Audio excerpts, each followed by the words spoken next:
vraiment, c'est... Vous savez quoi? La vision n'est pas de regarder à ce qui est autour ou à ce qui est là dans l'Église. La vision, c'est de regarder à ce Dieu de l'extraordinaire. La vision, c'est de garder les yeux fixés sur celui qui est capable d'accomplir. Noël, ça veut dire naissance. Natal, naissance. C'est de là que ça vient. C'est la venue, c'est la célébration du Dieu fait homme pour venir nous rencontrer. Franchement, si ça, c'est pas extraordinaire, je ne sais pas ce qu'on doit célébrer.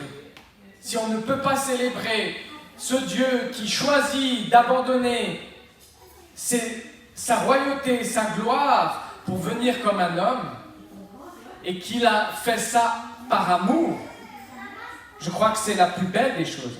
Il va bien sûr au-delà de ça, il donne sa vie encore plus pour nous. Mais avant de donner sa vie à la croix, il est venu. Il est venu. Et la Bible nous invite vraiment à célébrer cela, à célébrer sa naissance. Dans Philippiens 2, je vous invite à ouvrir vos Bibles, dans Philippiens 2, à partir du verset 5, j'aimerais rappeler quelques versets qui relatent, qui reparcourent ce que Jésus est venu faire. Ayez en vous les sentiments qui étaient en Jésus-Christ. Tous les sentiments dont il est question ont animé Jésus-Christ depuis sa venue jusqu'à sa résurrection et jusqu'à son départ de la terre. Tous ces sentiments-là, l'apôtre Paul nous invite à les avoir dans nos cœurs. Lorsque l'on célèbre la naissance de Jésus, et je vous dis, on n'est pas en train de célébrer Noël, on est en train de célébrer la naissance de Jésus. Le monde célèbre Noël, mais nous célébrons la naissance du Sauveur. Le monde célèbre une fête qui a peut-être été commercialisée, mais le sens de Noël, c'est la venue du Sauveur. Et voici ce qu'il dit de ses sentiments, verset 6. Existant en forme de Dieu, il n'a point regardé son égalité avec Dieu comme une proie à arracher, comme quelque chose donc à maintenir. Non, il s'est dépouillé lui-même en prenant une forme de serviteur, en devenant semblable aux hommes. Là, l'apôtre Paul est en train de rappeler ce que Jésus a venu faire. Mais depuis ses sentiments. Et il nous demande d'avoir les mêmes sentiments. Il a paru comme un vrai homme. Il s'est humilié lui-même, se rendant obéissant jusqu'à la mort même de la croix. C'est pourquoi aussi Dieu l'a souverainement élevé et lui a donné le nom qui est au-dessus de tout nom, Jésus. Afin qu'au nom de Jésus, tout genou fléchisse dans les cieux, sur la terre et sous la terre, et que toute langue confesse que Jésus-Christ est Seigneur, à la gloire de Dieu le Père. Waouh! Amen! Est-ce qu'on peut dire Amen? Amen. Hey! Jésus est venu parmi nous. Il est parmi nous, et il sera à nouveau parmi nous. Il est venu parmi nous parce que c'était une promesse annoncée depuis longtemps. Il est resté parmi nous et nous a promis d'être et de rester avec nous sous une autre forme, mais il nous a aussi promis de revenir. Jésus est parmi nous parce qu'il y a le passé de ce qu'il a fait, le présent de ce qu'il fait et le futur de ce qu'il va faire. Ça répond à 3 dimensions, à ce qui a été accompli, à ce qui est actif et ce qui est à venir. Accompli, actif, à venir. Hey, Dieu a instauré des fêtes. J'aimerais qu'on soit conscient de cela. Il a instauré beaucoup de fêtes à travers l'histoire de son peuple, à travers des hommes et des femmes, tout au long de l'histoire, pour une chose, pour une seule chose, nous rappeler ce qu'il a fait pour nous. Nous rappeler, parce qu'on a tendance à oublier. On a tendance à oublier l'impact de ce que Jésus est venu faire dans nos vies, de ce que Jésus est venu faire lorsqu'il a quitté justement les cieux pour venir dans nos vies. Alors il a mis des fêtes, des moments qui ponctuent notre vie pour dire maintenant c'est le moment de se rappeler. C'est le moment de se rappeler que moi je suis venu, dit Jésus. C'est le moment de se rappeler que moi j'ai été élevé par Dieu. C'est le moment de se rappeler que moi j'ai été amené sur la croix. C'est le moment de se rappeler que je suis ressuscité, dit Jésus. Mais c'est aussi le moment de nous rappeler que Jésus va revenir. Et ça, c'est tout au long de l'année, mais il y a des moments dans l'année qui ponctuent l'année justement pour qu'on n'oublie pas. Si on laisse Noël, Pâques et le reste de ce que Dieu a instauré à la société, alors on va oublier vite que Jésus est venu. On va vite oublier qu'il a donné sa vie. On va vite perdre le sens de ce que Dieu est venu faire. Et je vais faire court parce que j'aimerais vous donner un témoignage simplement. Cette année a été perturbante pour tout le monde. Personne ne peut regarder son voisin et dire « Écoute, tu ne vis pas d'épreuve ». Il suffit de regarder 2020 pour dire « Ah, je suis sûr que tu as au moins vécu une épreuve ». Personne ne peut dire « L'autre là, il n'a pas souffert ». Personne. Cette année 2020 a mis tout le monde sur un pied d'égalité. Tout le monde a vécu l'épreuve. Tout le monde. Mais j'aimerais nous rappeler une chose, c'est qu'il y a un espoir. La différence, c'est la manière dont on va traverser l'épreuve. C'est cette différence-là que fait Jésus-Christ. C'est cela qu'il veut apporter. C'est cet espoir-là. Parce qu'il y a ce qu'il a accompli, et ça ne change plus, c'est un fait. Il y a ce qu'il est en train de faire, et il y a ce qu'il a promis. Il y a donc ce qui est accompli, ce qui est actif, et ce qui est à venir. Et dans ma vie, cette année, je pense qu'effectivement, c'était l'année des plus grands défis. Oh, l'année des plus grands défis. Quand Dieu nous a appelés à venir implanter une église à Strasbourg, c'était exactement il y a 1 an maintenant. Il y a 1 an exactement. Semaine à semaine, parce que on fête l'appel de Jésus pour Strasbourg il y a 1 an maintenant, la semaine dernière. Et quand on a répondu oui, au départ, je vais être honnête avec vous, Strasbourg pour moi c'est des mauvais souvenirs. C'est des mauvais souvenirs parce que c'est là que j'ai fait mes études, c'est là que j'ai passé que des examens, que j'ai connu le froid à vélo, que j'allais en stage à l'hôpital, c'est là que j'ai gardé beaucoup de souvenirs, mais la majeure partie était de mauvais souvenirs. Mais quand Jésus nous a appelés, tout de suite j'ai répondu oui. On a répondu oui, mon épouse et moi. Ça a bouleversé nos vies, parce qu'on devait quitter un endroit où on était établi et venir dans un endroit où on avait de mauvais souvenirs et repartir à zéro. On est d'accord, on n'est pas non plus à 10 000 km de là où on vivait, mais c'est un déracinement. On perdait nos repères et quand on est arrivé à Strasbourg, on a dit c'est marrant parce qu'on doit chercher les magasins, on doit chercher l'endroit où on va aller, on doit chercher là où on avait l'habitude de faire certaines choses, on ne réfléchissait même plus, on avait des réflexes. Non, là on a été perturbé et on est arrivé à Strasbourg.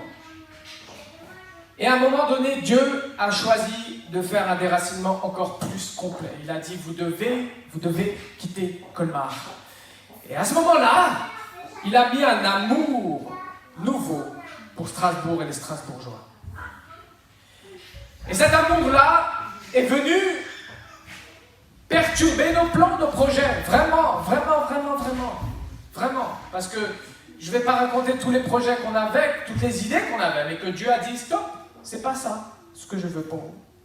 Je vous déracine d'un endroit pour vous implanter à un autre endroit. Et quand il nous a amenés à Strasbourg, je n'avais qu'une seule promesse, c'est que Dieu sera avec nous. Mais je n'avais aucune idée de ce que j'allais faire, de ce qu'il fallait faire, de comment on allait s'y prendre, de la manière dont les choses se déroulent. Aucune idée. Mais vous savez quoi? C'est intéressant parce que la Bible est exactement pareille avec Jésus-Christ. Quand les prophètes, depuis Ésaïe, plus de 400 ans avant la venue de Jésus, Ésaïe, Michée annoncent la venue de Jésus-Christ. Ils annoncent la venue à travers une vierge, dans des circonstances difficiles, et précisément à Bethléem. À Bethléem. Mais dans tout le plan de déroulement, Il n'y a aucun endroit où c'est écrit, voilà, il va se passer ça, Joseph ne va pas être content, le futur mari de Marie ne va pas être très heureux d'apprendre qu'elle est enceinte alors qu'elle est vierge. Vous allez devoir aller à Bethléem à cause d'un recensement et ça ne va pas vous plaire, vous allez être déraciné. Quand vous allez arriver à Bethléem, il n'y aura aucun moyen de vous accueillir. Jésus n'a pas été accueilli dans les conditions d'un roi. Pourtant, il a quitté sa royauté, il est venu et le plan n'était pas établi. Et 2020 nous a rappelé cela. C'est qu'on peut faire des projets, mais c'est l'Éternel qui décide. On avait tellement de projets à Colmar. On avait des rêves parfois même. Et quand Dieu nous a déracinés, j'avais toujours cette phrase à travers les épreuves, à travers les circonstances. Et j'aimerais vous laisser cette phrase. Je ne sais pas comment, mais Dieu pourvoira. Je ne sais pas comment, mais Dieu pourvoira. Et on a vécu des épreuves au long de cette année. Et imaginez la folie que c'est démarrer une église dans le Covid. Déjà maintenir une église dans le Covid, c'est compliqué. Vivre l'église dans la crise du Covid, c'est compliqué. Mais alors démarrer une église. Mais vous savez, je ne sais pas comment, mais Dieu pourvoira. Pourquoi? Parce qu'il a fait, il fait et il fera. Il a accompli, il est actif et il est à venir. Et quand on ne sait plus où regarder parce qu'on se dit, c'est là le sens de Noël, quand on se dit, tout autour de nous n'est que tempête, on n'a pas de repère. La première des choses que Dieu nous demande, c'est de regarder à lui. De regarder à lui. Parce que quand on suit une étoile et que l'on tombe sur une étable, le choc peut être violent, intéressant, difficile à accepter. Mais la vérité, c'est que à travers l'épreuve, Dieu veut qu'on regarde à lui. Je ne sais pas comment, mais Dieu pourvoira. J'ai dû quitter mon travail, mes repères de travail à Colmar, et arriver dans une région où je n'avais plus, quasiment zéro contact. Et dans mon travail, je suis médecin libéral, ça fonctionne comme ça quand on est remplaçant. Ça fonctionne par les contacts. Et j'ai une famille à nourrir. Moi, je ne peux pas dire, je suis tranquille, je peux attendre 1 mois, 2 mois, c'est pas grave, je retourne chez papa, maman. Non, papa, maman, c'est moi. Hein. Et vous savez quoi? Miraculeusement, Dieu a pourvu. Miraculeusement, Dieu a pourvu. Mais je vous assure, quand je parle d'un miracle, c'est énorme parce que j'ai quitté un projet que j'imaginais bon et Dieu m'a dit non, tu dois l'abandonner. Et j'arrivais avec 0, rien. Et du jour au lendemain, Dieu a pourvu. C'est ce que Jésus est venu faire. Il a tout quitté et il a fait confiance dans son Père qui pourvoirait. Jésus est Dieu. Dieu, c'est 3 personnes. Une de ces personnes, c'est Jésus. Une de ces personnes, c'est Dieu. Et une autre de ces personnes qui est active maintenant, ici, là, ce soir, c'est le Saint-Esprit. Et il veut se manifester à travers nos circonstances, malgré nos circonstances. J'aimerais nous encourager à nous rappeler ce qui est à venir. Il y a ce qui est accompli, Jésus est venu, il a donné sa vie, il est ressuscité, ça ce sont des faits accomplis. Il a envoyé son esprit et aujourd'hui son esprit agit. Mais il y a une promesse à venir aussi. Cette promesse à venir, c'est celle de son retour. Et souvent on ne cultive pas assez cela dans nos vies. La promesse de son retour. La promesse de l'accomplissement de ce qu'il a annoncé. Et Noël est l'occasion de nous rappeler cela. Noël, c'est l'occasion de nous rappeler que Jésus avait été promis des siècles et des siècles avant même sa venue. mais il a aussi été promis qu'il reviendrait. Si la promesse de sa première venue s'est trouvée accomplie, on doit cultiver la promesse de son retour dans nos cœurs. Et ça, chers amis, ça dépasse toutes les tempêtes. Il y a ce qui est accompli, il y a ce qui est actif, et il y a ce qui est à venir. Et ce qui est à venir, c'est l'espoir du retour de Jésus-Christ. Parce que voici ce qu'on vient de lire. Au verset 10, au nom de Jésus, tout genou fléchira dans les cieux, sur la terre et sous la terre. Toute langue confessera que Jésus-Christ est Seigneur. S'il vous plaît, ça va arriver, ça.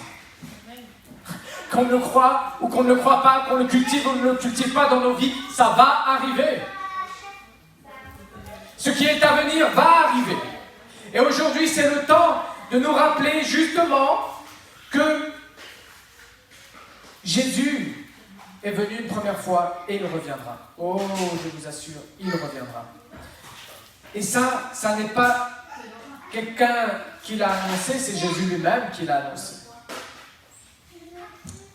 Et toutes ces fêtes sont destinées à nous rappeler. Et probablement on n'en fête pas assez. Il nous manque des célébrations qu'on doit faire dans nos vies. Le jour du repos du Seigneur, ça doit être un temps de célébration. Chaque semaine, on doit célébrer pour nous rappeler ce que Jésus a fait dans nos vies et ce qu'il est et ce qu'il va faire.